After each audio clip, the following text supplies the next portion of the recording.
Anh cho em mùa xuân nụ hoa vàng mới nở, chiều đông nào nhung nhớ.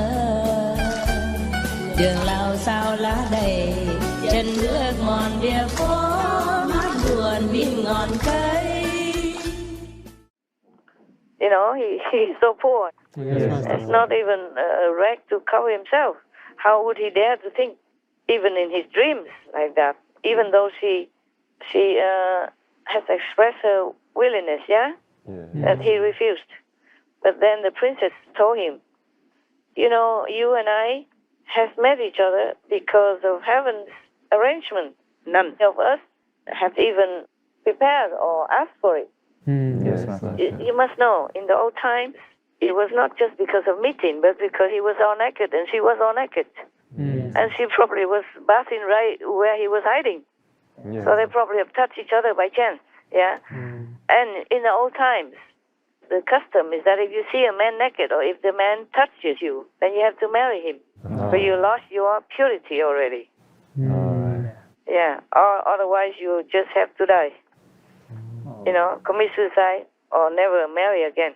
It's very strict rules at those times. Men and women don't even go near each other if you don't know each other. If you're not relatives or something like that, you would never talk to a man outside of your house, of your household. In the old times, you know, if they are from a noble lineage or rich family, they build high walls around their compound, their houses, and the woman never went out alone.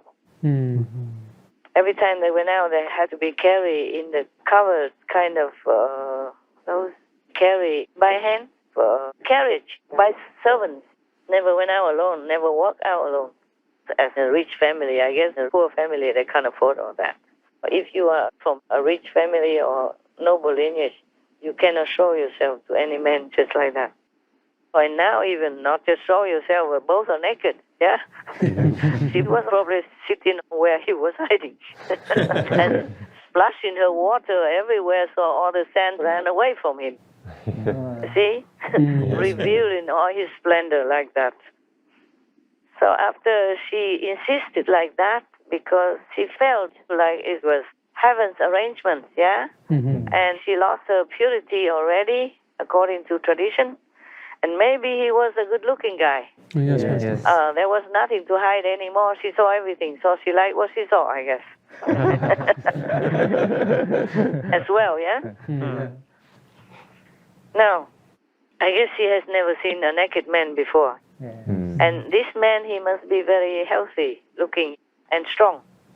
Because he has been like working laboriously all his life since childhood. It's not like a spoiled couch potato or or like me and you sitting in front of a computer all the time. Losing our muscles. So even if I was caught by any man on the sand beach or something, probably he would pretend I wasn't there.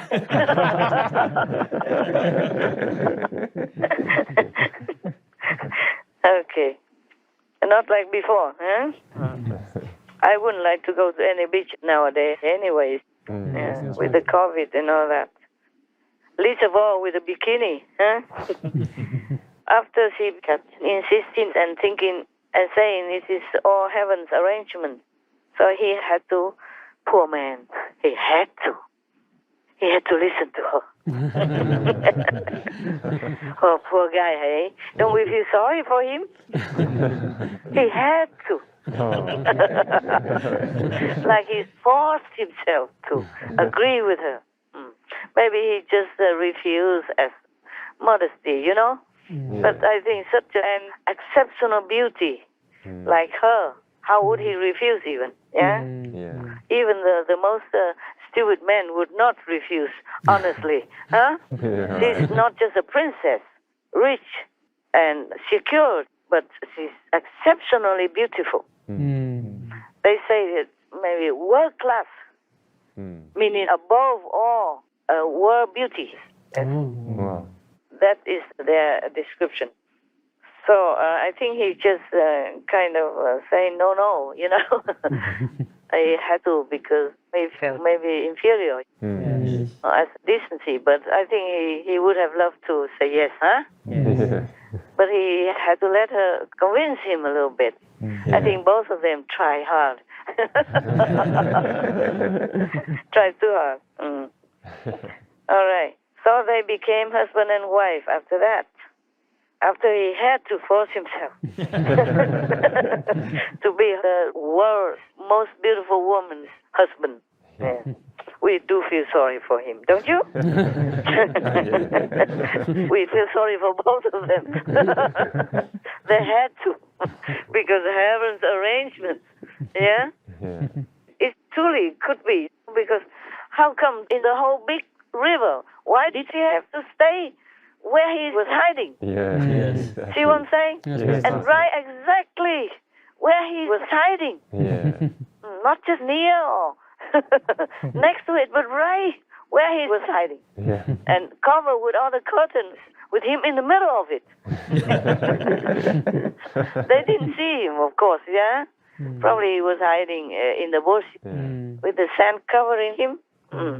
Most of the part, and then half the remaining part was in the bush also, yeah? They didn't see him. They thought it was a nice shady area.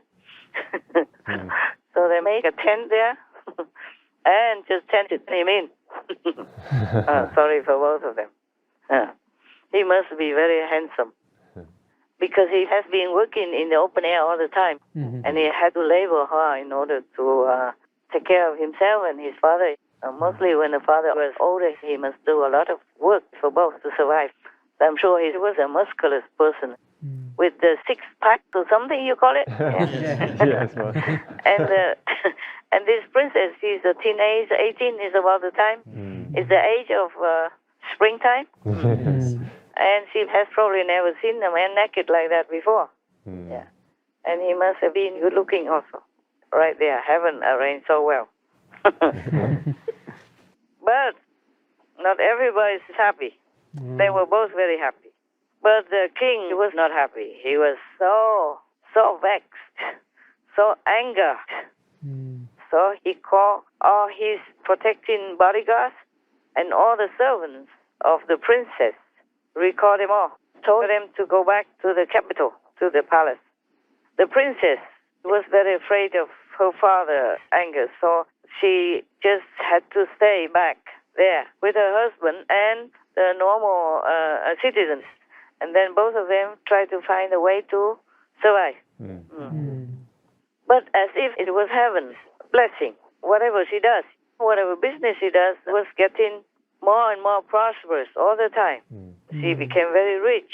And then finally, where she was, people came and went and made business and all that. It became like a village. Or smaller than a village. What is it then? What is smaller than a village? Okay, we just say village. Who cares? Yeah? Small village. A hamlet? A hamlet, yeah. With many people coming and going. Very prosperous, very lively. And after a while, somebody advised her to go, to ask some of her workers to go to the sea, to find something very, very rare and precious, so that she can exchange for some other things. So she let her husband go with other workers. And then Đồng Tử, we went and then happened to see a very beautiful place. And looking up to the mountain, he saw a little hut up there. So he climbed up the mountain. And then he saw a monk staying there. His name is Phật Quang, meaning Buddha's light. The Buddha's light monk observed that Đồng Tử is a very, very sincere and honest person, very decent and honest person. So he wanted to initiate him into his practice, spiritual practice. After that, Đồng Tử doesn't want to go to the sea anymore. He stayed there forever. He stayed there. Just stay there. And then he studied with his master. It sounds like one of your brother or sister. Eh? After initiation, they never want to go home. Eh? I have to even push them because they have obligations at home, like family, business, or whatever. He studied with his master for 1 year long. And then the monk Phật Quang gave him a stick, like a walking stick, and a hat. And then let him go down the mountain and go back home. He said, this stick, walking stick, and the hat has a lot of magic in it. So whatever you need, you might use it.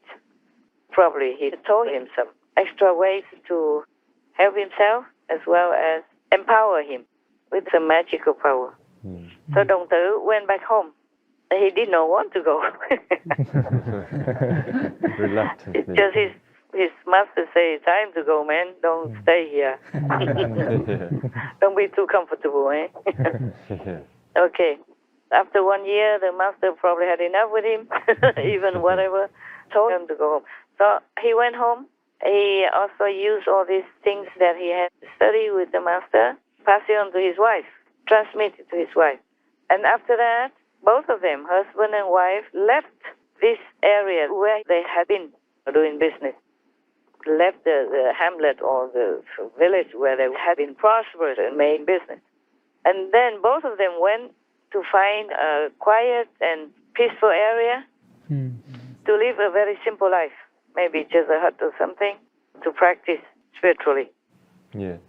One day, both of them were walking on the street, and the evening, the night has already begun to come, but they had not found any place with people, had not found any populated area. Anh cho em mùa xuân này tất cả lộc non vừa chảy ra, đời thơ hương cõi đời, bầy chim lừa bạt nắng trong khói chiều trời vơi.